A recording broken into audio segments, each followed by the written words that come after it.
Good morning, everyone.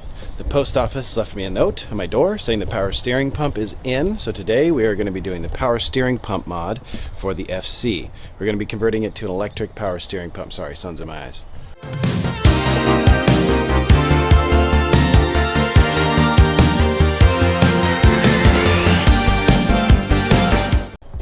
First thing I need to do today, get these fittings removed so I can take them and try and get them matched up to change them to some A&N hydraulic lines so we can get that plumbed into the MR2 steering pump. So I'm going to get these uninstalled and then we're going to go for a little parts run.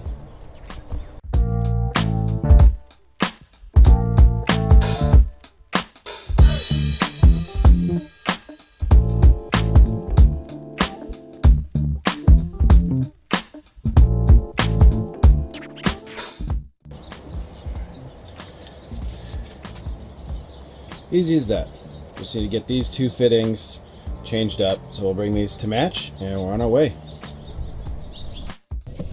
Out of the post office every trip. It's like going back in time. But I really don't think it's the employees' faults. I mean, just sitting there waiting for those people to pick out their collectible stamps. Are you kidding me?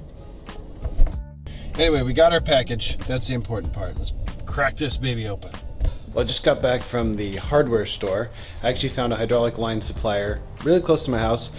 They've got the stuff I need to work on the pump. However, it needs to be ordered, so I have to wait a little while for that. But there's some work I can get done in the meanwhile, testing it and mounting it. So here's the pump. It's in pretty good condition.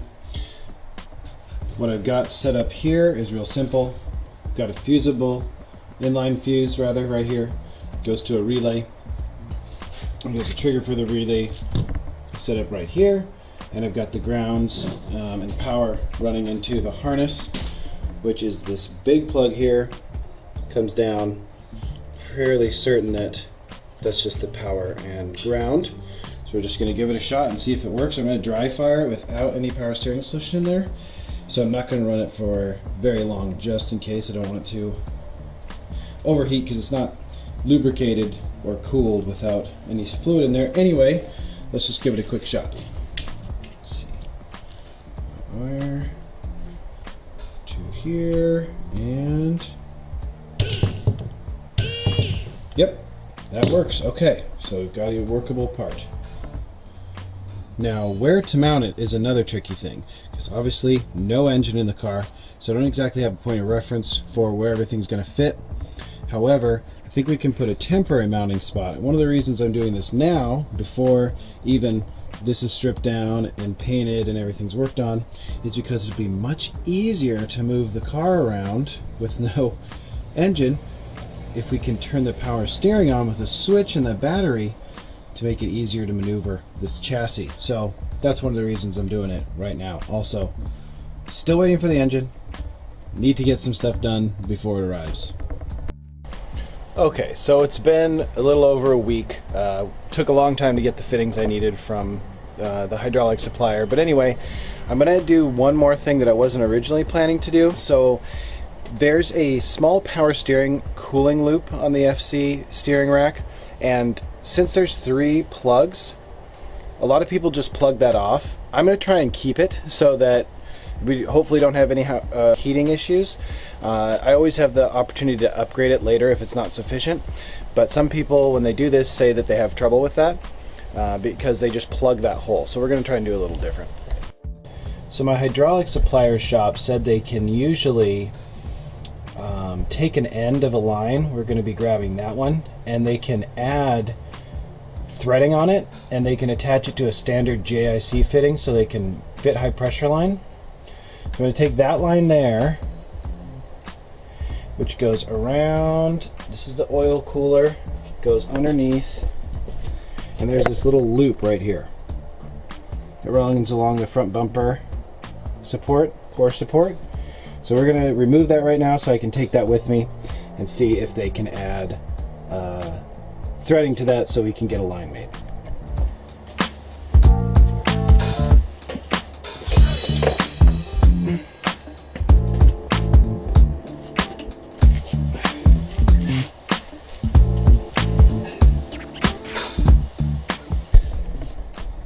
bolts underneath the bumper are being a bit difficult.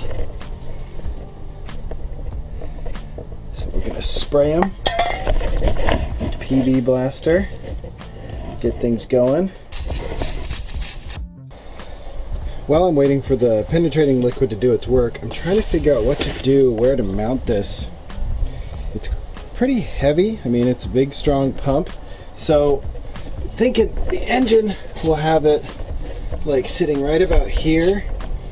There's the power steering rack right there.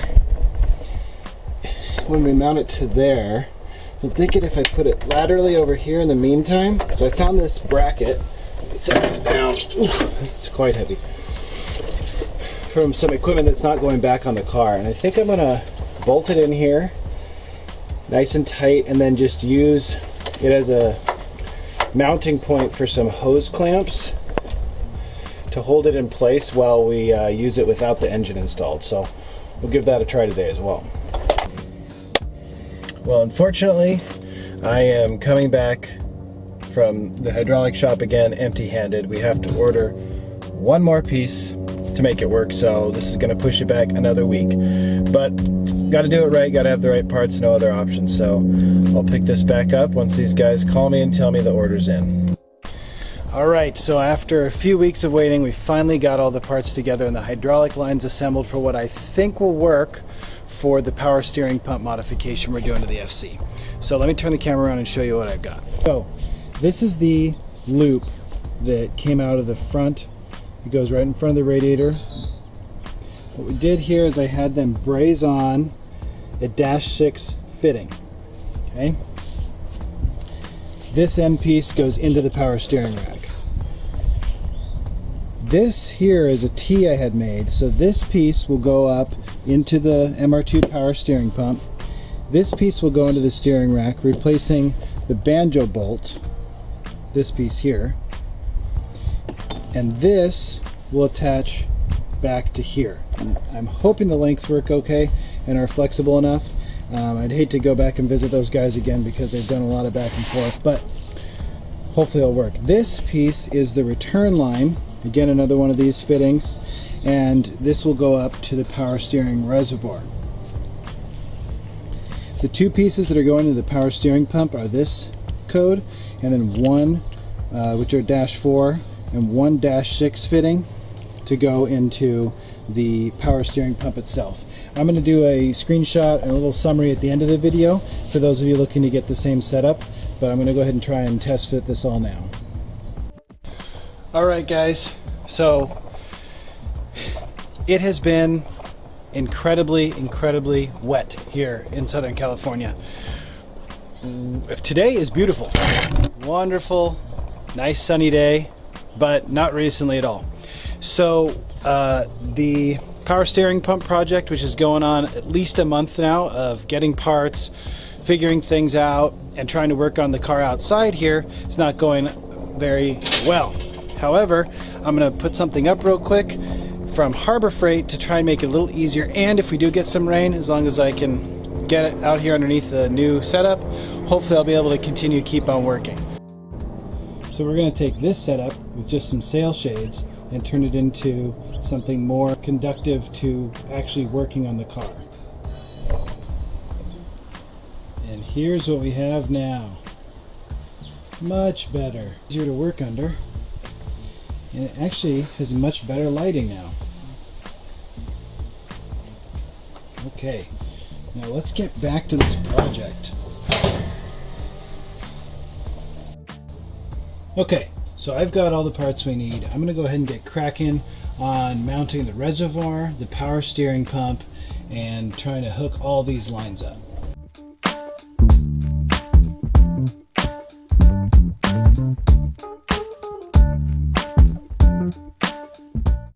Okay, so I've got this mess wired up and fastened down. I'm just using zip ties to hold this in location. Please don't murder me for this. It's just because this is not its final mounting location, and I know that it shouldn't be mounted that way. Same with the reservoir. Although all my hard work might be for nothing, because down here when I was trying to tighten this return, right here, the cast portion cracked. I was tightening it, felt fine, and all of a sudden, oh my gosh, it's really loose, and it actually cracked off. So I'll be lucky if that's enough to keep the fitting in there. It is pretty snug right now, but probably once pressure's applied, it's all over. So I will end up probably having to plug that anyway. This is the third opening I was talking about, and this goes to the loop for cooling. So bad on me for trying to do something crazy that no one else has done, but we'll see. Next, I have the battery jumper cable wire mess hooked up, but basically this is to make sure that there's a relay and a fuse so that I don't burn out the motor or fuse any circuits together inside the wiring harness here, where I wouldn't want to have to repair that. So I'm going to add some automatic transmission fluid, which is what this steering rack calls for, to the reservoir, and we'll see what happens.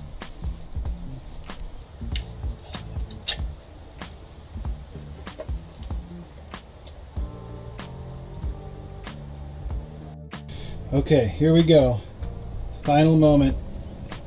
I'm really worried about that cracked piece, and I'm sure that that's not going to work, but here goes nothing. I don't expect anything but a massive amount of leaks. So, anticlimactic, my switch broke. Let's try this again with the manual switch. Oh, shit. Sorry. Shoot. The fluid's draining.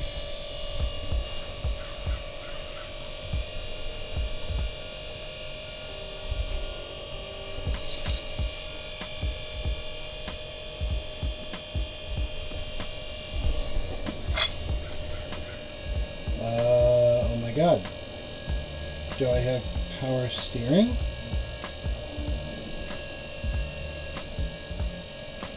Nothing's leaking. It definitely took in fluid.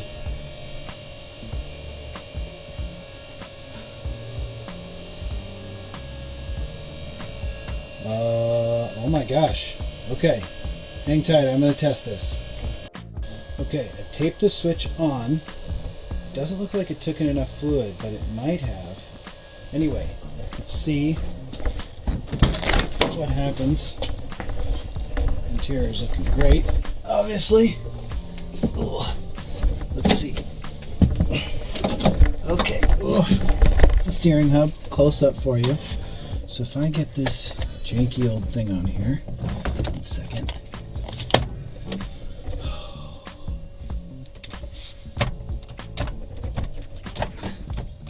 Oh damn it, I need the key.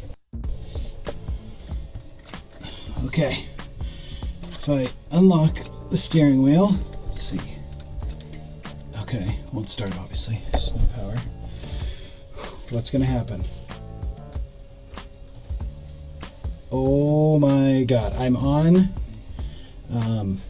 Oh my god, I have power steering. No joke. I'm on these wheel casters, so I don't want to get too crazy, which would make it even harder to turn. Oh my god, it's actually working. Okay, so while I was testing it, it definitely took in more fluid, so I'm going to add some. Still no leaks, which is a miracle. No leaks from anything, which is a miracle. I'm going to run out of battery here pretty soon, so I'm going to keep testing real quick. I'm going to put down the camera. Alright guys, I just lowered the car off of the wheel dollies that it was on and checked, and definitely have power steering. Thank goodness. Right now nothing is leaking, which is amazing, and this has been a really long project. This one took me weeks and weeks and weeks to source the parts, to get the work done, to find the power steering pump, everything. So hopefully you find it helpful and entertaining. I'm going to give just after this a kind of complete breakdown. I'll go over the parts I bought and everything that's involved so that it can be a little bit more coherent and make more sense. So thanks for sticking around. Enjoy this summary. Alright guys, so here's a ending summary of what I did. This is a stock photo of the RX7 power steering pump assembly. This pump has been replaced with an MR2 electric power steering pump, and I've adapted hydraulic lines to replace these. In the steering rack, the high pressure line goes here, the return line goes here, and this blue line that's highlighted just above the high pressure line is the return cooling loop that goes along the front bumper, or right behind it, that I was saying I attempted to save. So in order to do that, what you'll need is 2 of these adapters. I got them from technofitstore.com. This is a number 4 JIC, which is also ANN, to a 12 millimeter 1.25. That is going to go into your high pressure line and your return line on the steering rack. Next fitting you'll need is a number 6 JIC to a 14 millimeter at a 1.25 pitch. And that will go into the MR2 power steering pump pressure side. Once you've got those things, you will need to go to a hydraulic store, or if you have the equipment yourself, to make lines with the dash 4 and the dash 6 fittings. And depending on where you're going to mount your new power steering pump, you'll need to measure the distance and also measure the distance of where your reservoir will be and get those lines made. Now, the reservoir on the return line can just be clamped on using a hose clamp, and this whole loop here for the cooling, if you do want to keep it, you're going to need to braze on or have somebody braze on another fitting and splice that into your high pressure line. If you do not want to keep this and want to keep it simple, you can simply get a bolt that's 12 millimeter by 1.25 and plug that hole with some thread sealer and run it just like that. So essentially taking 3 holes and turning it down to 2. Anyway, I hope this is helpful.